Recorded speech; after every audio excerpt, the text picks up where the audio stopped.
បុកស្រូវថ្មីស្នាដៃរាជខ្មែរចាសសូមគោរពជម្រាបសួរពុកម៉ែបងប្អូនជនរួមជាតិទាំងអស់គ្នាខណៈពេលនេះផងដែរនាងខ្ញុំបានស្ថិតនៅក្នុងវត្តពោធិ៍វាលនៃខេត្តបាត់ដំបងដែលជាទីកន្លែងធ្វើពិធីបុកអំបុកដើម្បីត្រៀមចែកជូនដល់បងវីរៈកងទ័ពជួរមុខក៏ដូចជាប្រជាពលរដ្ឋដែលកំពុងភៀសសឹកនៅតាមបន្ទាត់ព្រំដែនកម្ពុជាថៃនៃទីតាំងភូមិសាស្ត្រនៃខេត្តបាត់ដំបងបុកអ្នកស្រែបុកសាមគ្គីអានេះយើងចេញពីចិត្តយើងចង់ជួយដោយសារយើងអាចបានជួយអីច្រើនហើយដោយសារតែអត់ទៅមានពេលវេលាដែរបានមករៀងយប់ដែរបើថាពេលនេះឃើញបងដែលមកជួយហ្នឹងគឺឃើញថាស្រស់ដៃគ្នាក៏មានអារម្មណ៍ថារំភើបដែរថាយើងចេះជួយគ្នាក្នុងគ្រាមានអាសន្នអីចឹងណាសម្រាប់ខ្ញុំផ្ទាល់ខ្ញុំអត់មានពេលវេលាច្រើនពេលថ្ងៃចឹងតែអាចឆ្លៀតមកជួយពេលនេះមកឃើញបងស្រស់ដៃជើងចឹងក៏រំភើបដែរខ្ញុំមកនេះមកជួយលេងអំបុកបុកអំបុកសម្រាប់ជួយដល់បងកងទ័ពយើងដែលបានការពារទឹកដីនៅតំបន់កំពង់តវៃគ្នានៅតាមច្រកព្រំដែនដែលក្តៅកកុកអញ្ចឹងយើងមានបងប្អូនមកជាបរិវត្តជាច្រើនហើយនឹងលោកសង្ឃកូនសិស្សអីមកជួយគ្នាជាកម្លាំងសាមគ្គីជួយគ្នាហើយយើងក៏មានអីទៅជួយគាត់ដល់ផ្ទាល់ទេយើងមានតែកម្លាំងសារក្រោយជួរក្រោយជួយគាត់ជាកម្លាំងចិត្តជួយដល់គាត់អញ្ចឹងសូមឲ្យបងប្អូននៅតាមបណ្ដាខេត្តផ្សេងទៀតសូមជួយជាស្មារតីលើកទឹកចិត្តជួយជាកម្លាំងចិត្តដល់លោកពូវីរៈកងទ័ពរបស់យើងដែលគាត់តស៊ូលះបង់សាច់ស្រស់ឈាមស្រស់ដើម្បីប្រទេសកម្ពុជាយើងមួយនេះខ្ញុំភើបចិត្តណាស់ដែលមានមិញមានជាច្រើនបាននាំគ្នាមកជួយនៅក្នុងបរិវេណវត្តពោធិ៍វាលយើងនេះអញ្ចឹងសូមអំពាវនាវដែរថា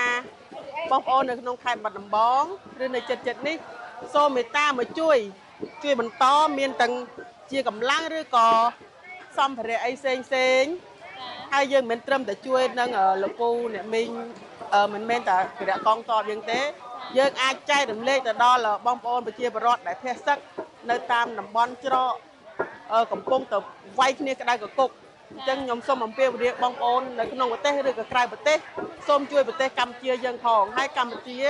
មិនចង់មានសង្គ្រាមទេត្រូវការតែសន្តិភាពមួយមុខគត់ចាខណៈពេលនេះផងដែរយើងឃើញថាមានបងប្អូនប្រជាពលរដ្ឋយើងគឺគាត់បានស្រស់ដៃស្រស់ជើងគ្នាខ្លាំងមែនទែននៅក្នុងការចូលរួមបុកអំបុកហើយពួកគាត់ក៏បានសម្ដែងនៅសេចក្តីរាយខ្លាំងណាស់ខណៈដែលពួកគាត់បានចូលរួមបុកអំបុកនេះដែរហើយមែនតើទៅទោះបីជាពួកគាត់ពុំស្ទាត់ជំនាញនៅក្នុងការបុកអំបុកនេះក៏ដោយក៏ពួកគាត់ពោពេញទៅដោយឆន្ទៈស្នេហាជាតិប្រៀបបានដូចជារួមសុខរួមទុក្ខជាមួយនឹងកងទ័ពជួរមុខយើងផងដែរយើងមកក្នុងការជួយដល់មុខជូនដល់រយៈបងកងទ័ពរបស់យើងអញ្ចឹងណាបងបាទហើយឃើញថាបងប្អូនក៏ចូលរួមច្រើនបាទហើយគុំឡងឲ្យយើងមកទីនេះពួកខ្ញុំក៏អត្តន័យដែរពួកយើងមកជួយនេះដោយសារពួកខ្ញុំចេញពីធ្វើការអញ្ចឹងណាបងបាទសម្រាប់អ្នកសារលបទាំងអស់គ្នាទេអញ្ចឹងណាបងបាទហើយឃើញថាគាត់សាមគ្គីគ្នាច្រើនបងម្នាក់ម្ដាយមួយជើងទៅហើយដើម្បីជាតិយើងដូចគ្នាសប្បាយចិត្តក៏សប្បាយចិត្តហើយមានគាត់ថាខ្លួនឯងមានប្រយោជន៍តែបានជួយជាចំណែកមួយក្នុងប្រទេសជាតិយើងអញ្ចឹងណាបងបាទហើយវាហត់ពេកបងនិយាយវាទៅអត់ទៅព្រោះចឹងជាស្រ័យបងប្អូនផងដោយសារហត់ពេកឃើញអ្នកក៏ស្វាដៃស្វាជើងទាំងអស់គ្នាអញ្ចឹងណាបងបាទត្រឹមបានជាចេញជាបុកមកគេត្រូវយកទៅលីងសិនបងលីងឲ្យវារ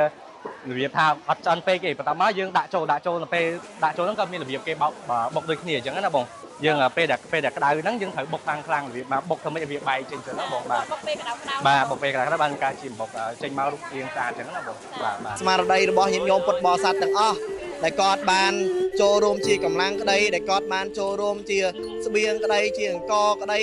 ជាបច្ច័យ4ក្តីក្នុងគណៈអាត្មាភាពសូមប្រម៉ែប្រមូលរបស់កងការមហាកុសលទាំងអស់នោះជូនទៅដល់វរៈកងទ័ពអស់លោកអ្នកដែលបានពលីជីវិតដើម្បីជាតិមាតុភូមិរបស់យើងហើយសូមឲ្យបុណ្យកុសលទាំងឡាយនេះជូនទៅដល់ញាតិញោមដែលជាម្ចាស់សទ្ធាសូមឲ្យបាននៅសេចក្តីសុខសេចក្តីចម្រើនសំណាងល្អទាំងអស់គ្នាហើយមួយវិញទៀតខ្ញុំគណៈអាត្មាភាពមានសេចក្តីសោមនស្សសប្បាយចិត្តខ្លាំងជាពុនពេកដោយសារតែញាតិញោមពុទ្ធបរិស័ទទាំងអស់អាត្មាដឹកស្មានដល់ទេថាក្នុងរយៈពេលមួយថ្ងៃកន្លះនេះដែលអាត្មាអាចដូរស្បៀងបានប៉ុណ្ណឹងហើយមិនត្រឹមតែស្បៀងទេគឺមានទាំងបងដែលគាត់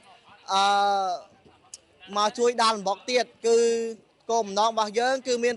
2 គឺទី1យើងប្រមូលស្បៀង